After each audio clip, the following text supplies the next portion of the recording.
Hey y'all, it's Sade Imore. Today I'm sharing the apps that I use while living abroad. I do rely on them heavily. This video is not sponsored, but I wanted to share what I actually use on a daily basis while living in Egypt. Very first app that I'm going to share with you is WhatsApp. Now, I personally don't like this app, but I use WhatsApp because everybody uses it.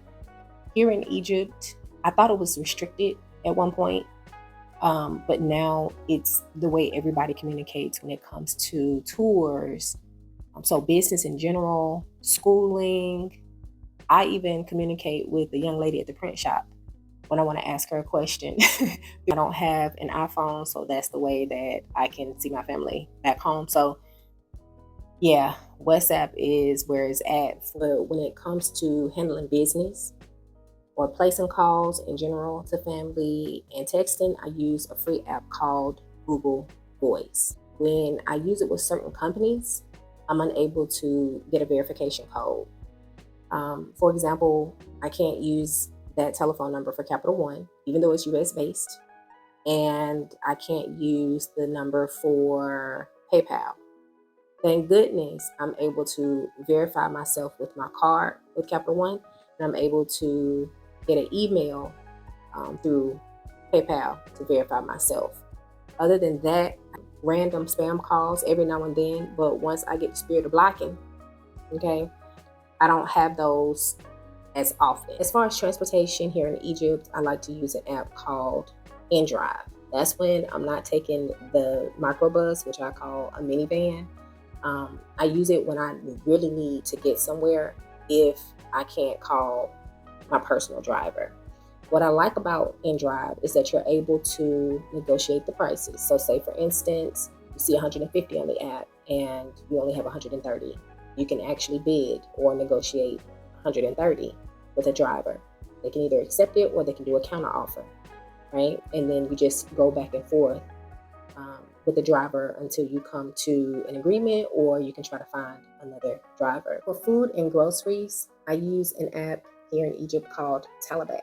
Now, I haven't had groceries brought to my flat, but I have had food delivered often. Okay, it is a lifesaver because some days, honestly, I really just don't want to cook. When it comes to paying my landlord, I use an app called Remitly. All you need is your landlord's banking information, and it comes to them within the same day or within 24 hours. But you'll get a receipt and it allows you to track it, all the things. So I really, really like that. If I don't use Remitly, I'll just pay them in Egyptian pounds, and that works too. Honestly, it's all about what your landlord wants, or like what the agreement is between the two of you. I use Wise as a debit card, if you will, and or it's a prepaid card, but I use it at the grocery stores, and there's no fee that I know of. And mainly what I'm seeing is that it converts. You can actually put money on your card in USD and then convert it into whatever currency of the country you're going to be in, and it does the conversion without you having to go to like the conversion store. I use Cash App to transfer money, and I use Chime mainly. Like that's the card that I use for the layered access, if you will, because I only get charged one fee of $2.50 when I go to the ATM, and I don't get charged a fee when I use it at the grocery stores. So I use that card in the US, and I've used it in every country that I've been to, and I haven't had any problems. If you're interested in the Chime card, then you can click the referral link in the description and check that out. When you're outside of the US, certain sites and streaming platforms don't function properly because you need what's called a virtual private network. Because when I was in Tanzania, I used NordVPN, and I also used it when I first moved to Egypt. But when I came back, they blocked NordVPN, and I had to get ExpressVPN. Like quality ones can be a little expensive, so before you spend, all of that money for the year, You want to make sure that that VPN is, can be used in the country that you plan on moving to. Here's why. Before I came to Dar es Salaam, I was able to verify myself through email as well as telephone number with Capital One. When I got to Dar es Salaam, all of a sudden that became a problem because they changed the way that they allow their customers to verify themselves. I could no longer verify myself through my email. I had to do it through my telephone number.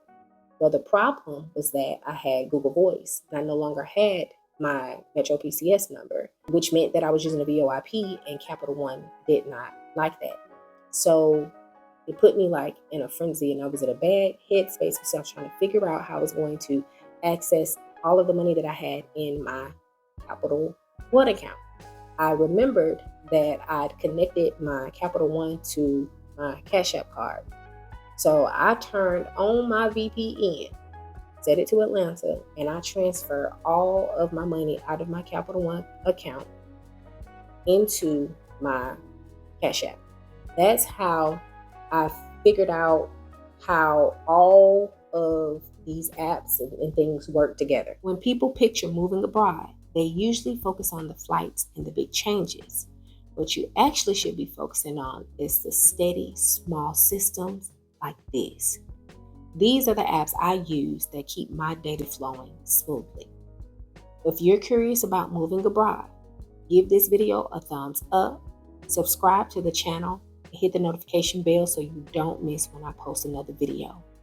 Thanks so much for watching, and I'll see you in the next one.